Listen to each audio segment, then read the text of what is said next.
Hello, everyone out there in podcast land. No, your subscription service is not freaking out. We're back. Yes. This is episode 49 of Zone-i-Sodes, where we are looking at the episode Back There.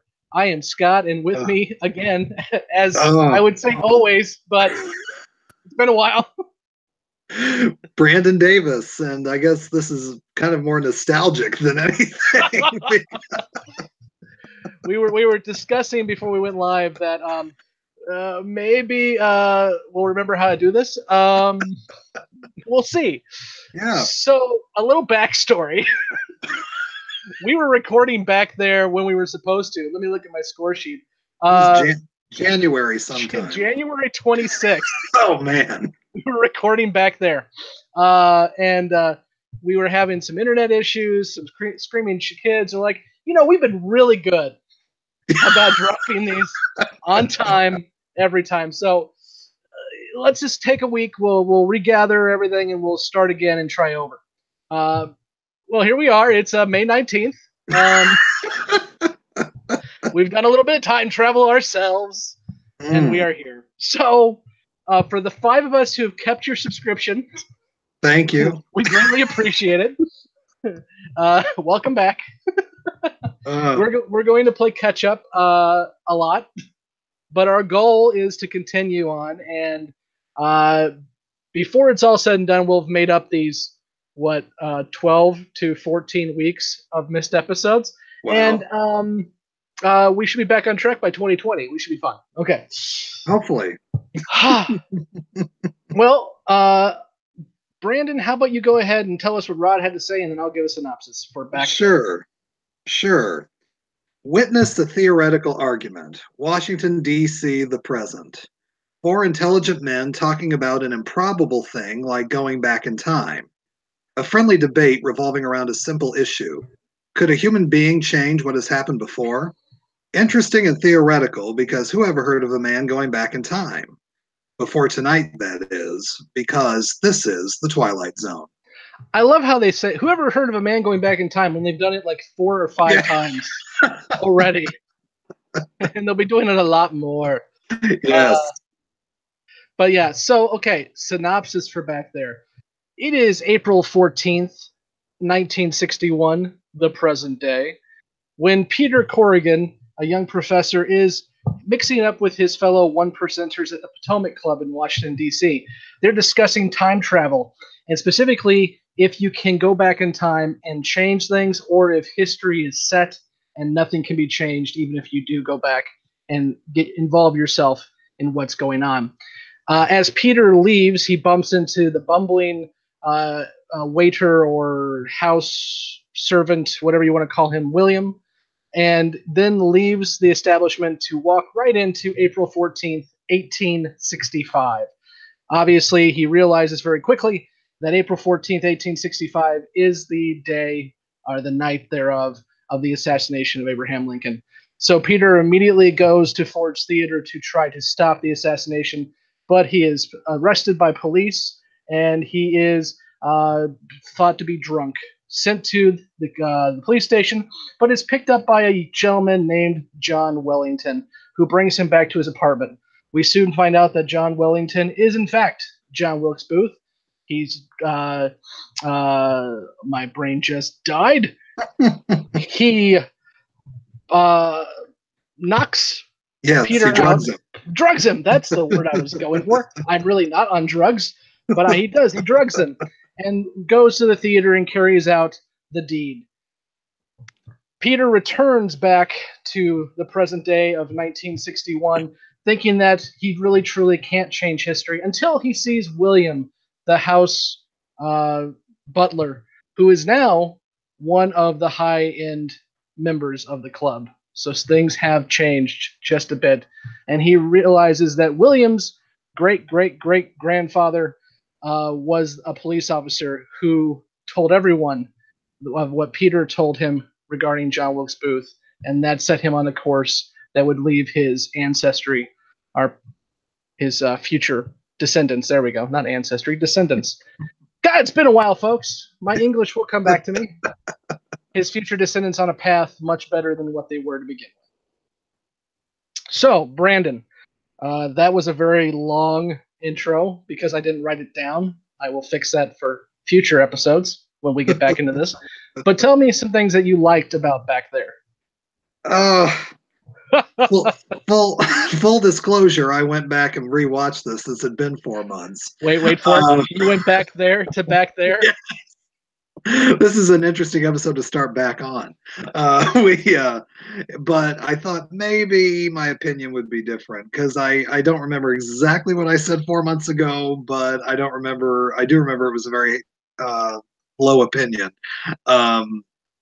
But this episode could have been so much better than what it is. I feel like I really enjoy Russell Johnson. I really liked him in Execution back in season 1, but this episode just really delves too far into melodrama for me, and they could have really done so much more with the time travel thing. They could have done so much more with the Lincoln assassination because I think that's one of the most interesting subjects in American history. But speaking for what I like, I think I do like that they attempted to do a little bit of the sort of space-time continuum, how one thing changes, but they didn't go far enough. They did the one thing with William, I feel like, and nothing else really changed when he comes back. But it's an episode that really tries, I think, but I don't think it tries hard enough. I think it just kind of goes for the melodrama, and that's about it. Russell Johnson is fine, but I think the character is really underwritten. But interesting plot. I just don't think it went far enough.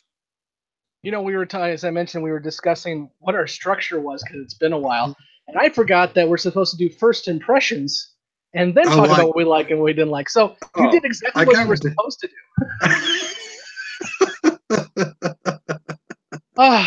Okay, for me, this episode annoys the living hell out of me.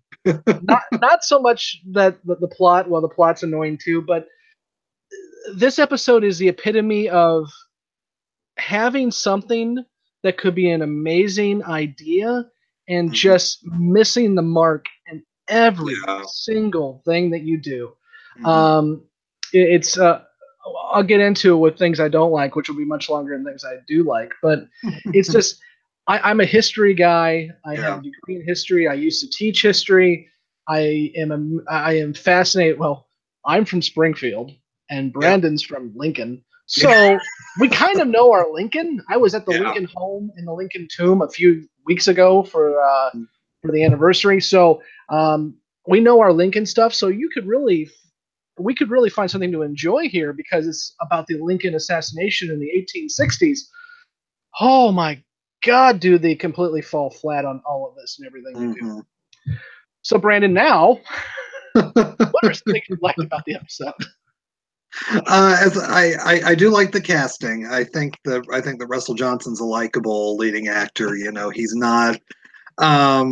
There's nothing really controversial about him or anything, and of course, have a soft spot just because he was the professor on Gilligan's Island. But he really he's just he's very workable, and he does his job and everything. Like I said, the writing just doesn't help him whatsoever. And the actor who plays John Wilkes Booth, don't have his name, but John Lascelles or whatever. He's okay. He plays it melodramatic like a hammy actor at that time would. But I think it's well cast, and I think it's set up great. The first scene where they're sitting around the table discussing time travel and what all it means and everything, and I'm like, okay, this is promising when they're talking about the stock market crash in 29.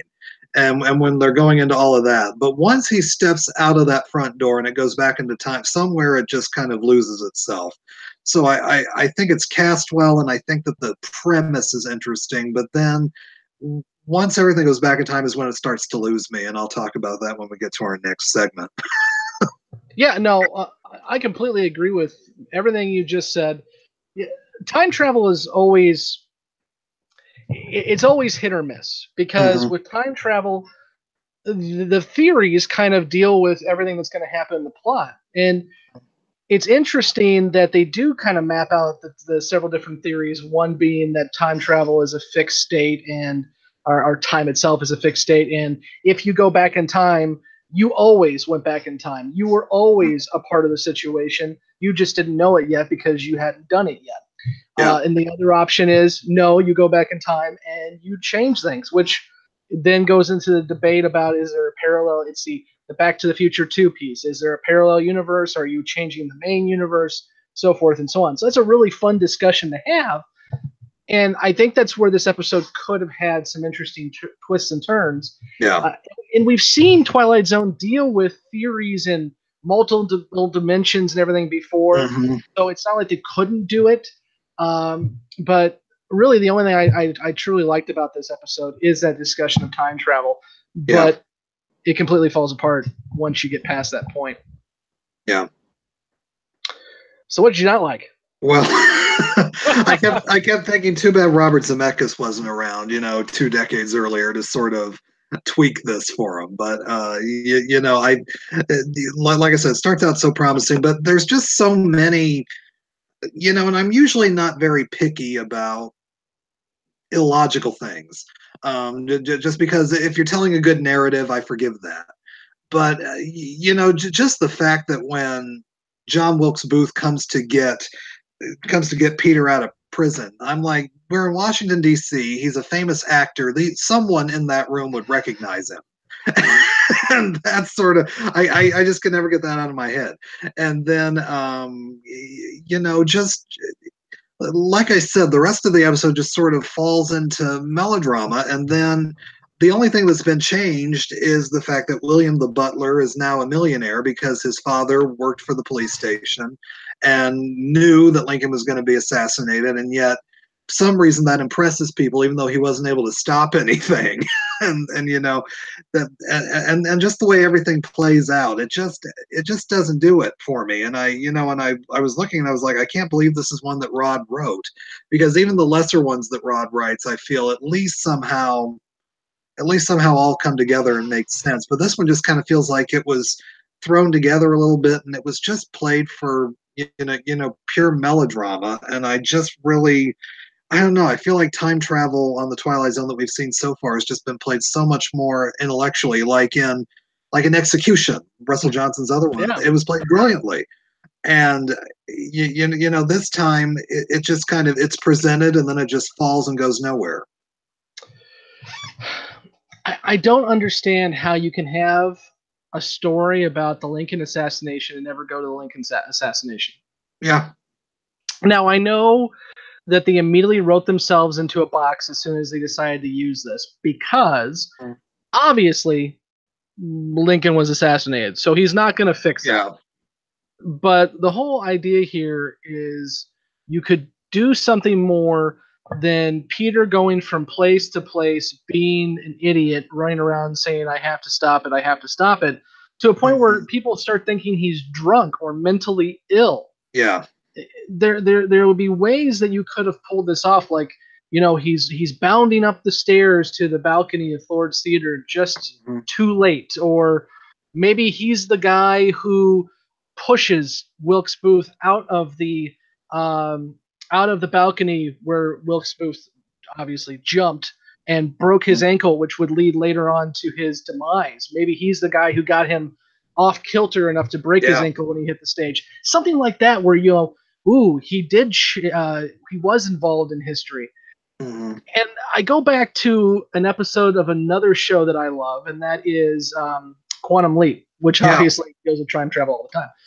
And in the last season of Quantum Leap, which honestly wasn't very good, but Sam goes back for a series of episodes where he is very much involved in the Kennedy assassination, to a point where he is actually Lee Harvey Oswald for a time. Yeah.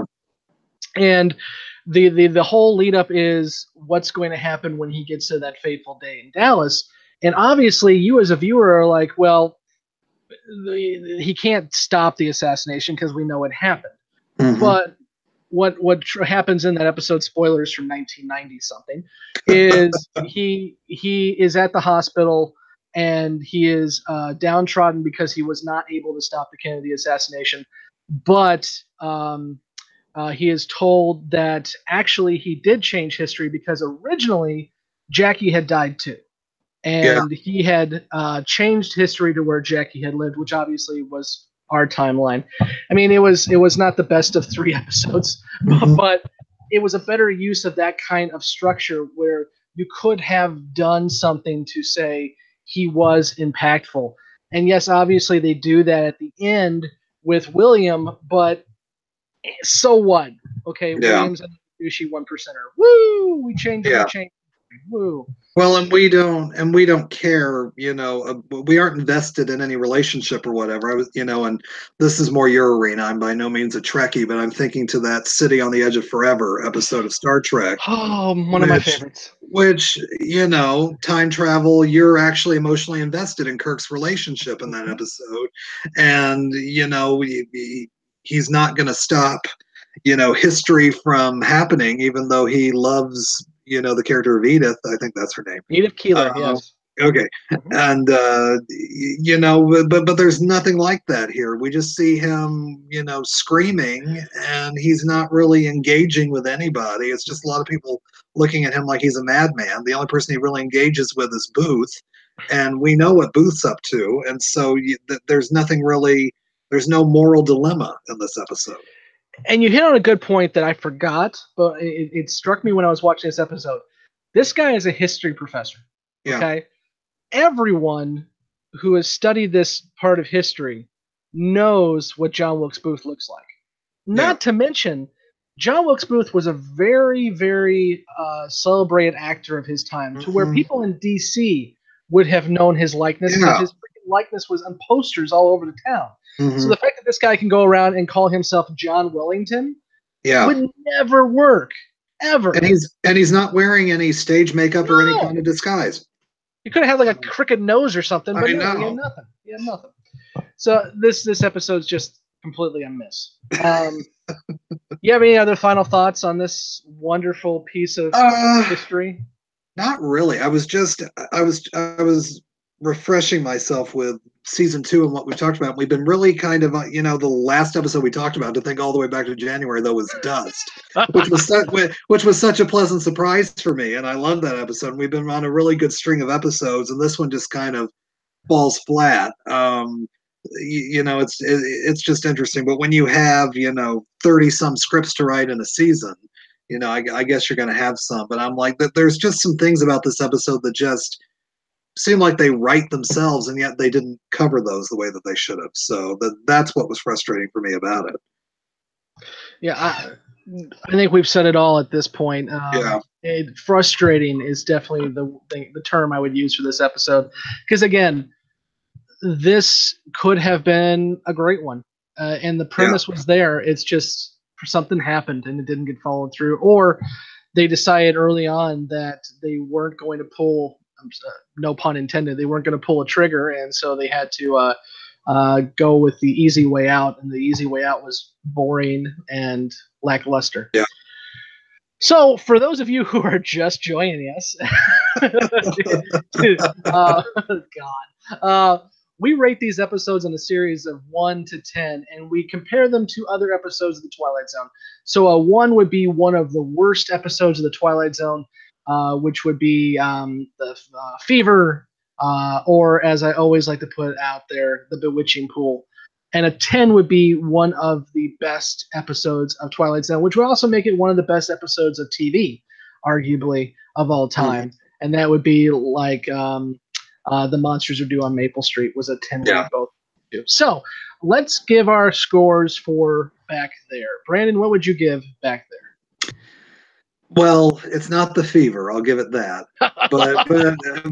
But not much better. I'm actually going to give this thing a 2. Just because I can't. It interests, that first scene before Rod's announcement, but once he goes back into time, the episode just falls flat. And there's so many things that they could have done to make it at least an average episode of Twilight Zone, and they didn't.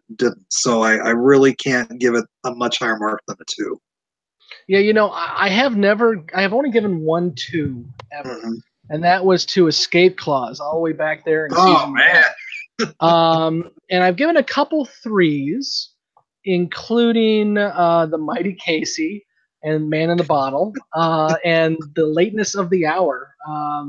So I'm thinking, is this a Man in the Bottle or is this an Escape Clause? And I think it's a Man in the Bottle. I think it's terrible, but it's not as bad as Escape Clause. So I'm going to give it a 3.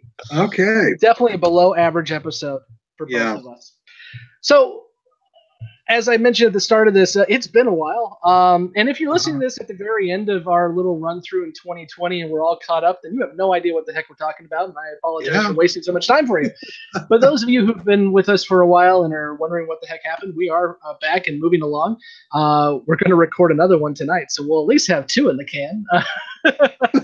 And next week we'll be talking about a sleazy car salesman, because that's what I need right now, is a sleazy car salesman.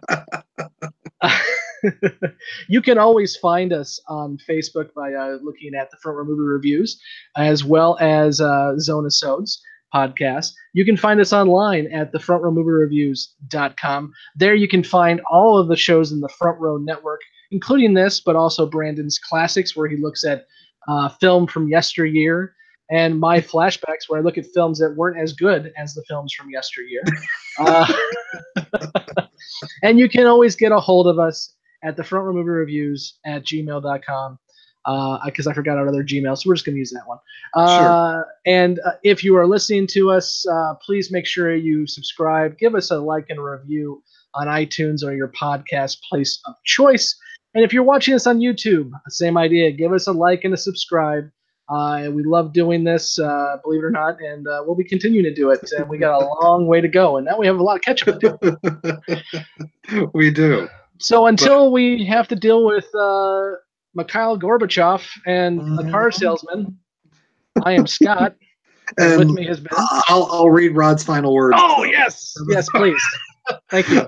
And then I'll close out. But okay, Mr. Peter Corrigan lately returned from a place back there, a journey into time with highly questionable results, proving on one hand that the threads of history are woven tightly and the skein of events cannot be undone, but on the other hand, there are small fragments of tapestry that can be altered.